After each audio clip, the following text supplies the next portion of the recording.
Hi, and welcome to another episode of Boozing with Boomers. I'm Dave, and I've been on a quest to learn how to make a great balanced cocktail. So please hit the subscribe button so we can go on this journey together. Today we are going to make the Gold Rush, which is a variation on the classic whiskey sour that's made with honey instead of simple syrup. It was invented by T.J. Siegel, who after working a long shift at a restaurant, went to a bar called Milk and Honey in New York City for a nightcap. His usual drink was a Bourbon Sour. However, when the owner told him about a honey syrup they were making for a brand new cocktail, he asked them to swap out the simple syrup and use the honey syrup in its place. From that day forward, everyone who had this drink raved about it.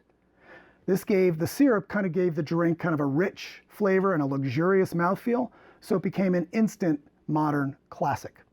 Now, I tend to like my sours with a little less lemon, so I cut back the lemon a quarter ounce from their recipe and believe it is still a great balanced cocktail.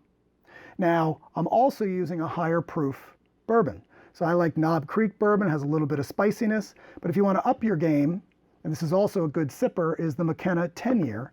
I've made it with that as well and absolutely loved it, but I'm also trying to stay in some budget conscious people and make sure that we make the cocktail with things that are readily available on the shelf, and you can get Knob Creek just about anywhere. And it's a great bourbon. So it is bourbon, it is lemon juice, and instead of simple syrup for this sour, it is the rich honey syrup. And another note is, while this is a balanced cocktail, if you wanted it a little sweeter, believe it or not, you could just change up the bourbon. So if you use more of a wheated bourbon like Maker's Mark or Maker's 46 or Bernheim, that would come across with a little less spice than a Knob Creek, and give you a sweeter or a softer drink. So you might want to try a couple different things. All right, so let's get started. First, it is going to be 0.75 ounces or 3/4 of an ounce of the rich honey syrup. I will have the recipe in my description, but it's basically 3 parts honey to 1 part water. What Milk and Honey tried to do, really what their focus was how little water can we put in to make a syrup so that it is more pourable, because honey, as you know, is very thick. But it will still only last about a week or two in your fridge. So the important thing is make what you need and just understand the recipe from a parts standpoint. But you will start using this in a lot of different cocktails, because I've started doing things, swapping out simple syrup and others, and we will have a few more later this year. So let's get started with the simple syrup, or the honey syrup, I'm sorry. So it's 3/4 of an ounce, but I'm making one for you and one for me. It is then 1/2 ounce of the fresh squeezed lemon juice. But if you want to do the traditional recipe called for 3/4 of an ounce, up at Milk and Honey. And then 2 ounces of bourbon, and in this case, Knob Creek. Now, the other thing to understand about this as well is honey, since it is thicker, and this is a shake and drink because of the citrus and because of the honey, we're going to really have to shake this up pretty hard to make sure it gets integrated perfectly. But it's still the same amount of time. So what's interesting here is we're not saying shake it longer, because that will dilute it more. We're just shake it more aggressively so that they integrate better. So what we've learned during COVID is that we will shake it for 20 seconds, or the ABC song, and I will be right back.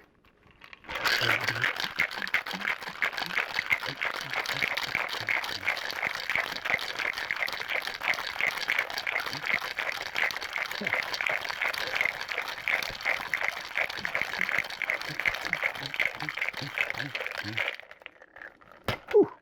Worked a little harder this time.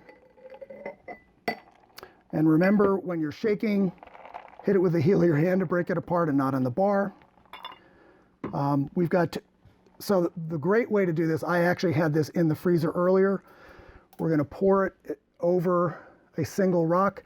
If you don't have a single rock, one, go out and buy the cube tray so you can. But two, it's okay to put other rocks in there and drink it that way. But let me pour your drink for you, and there's no garnish on this. This is an absolutely great little cocktail. Now the boomer has to make sure I've done it correctly. But I know I'm going to have this one later.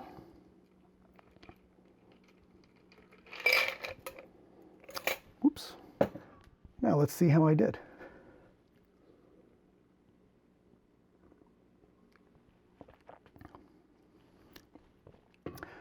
One of the reasons I love sours, and I didn't originally, because the sours, and again, go back 10 years, the sours that were served were usually a mix, were overly sweet. This has a tartness to it. The simple syrup with honey gives it a richness. So it definitely can taste the honey, and it sits on your back palate as well. It's almost like the citrus is that cleansing portion, and then here comes that rye, or here comes the bourbon, the higher proof bourbon. But it's perfectly balanced. Nothing in here is overpowering the other one, which makes a great cocktail. So I hope you enjoyed today's episode. If you did, please hit the like button and subscribe so we could go on this journey with Boozing with Boomers together. Thank you and cheers.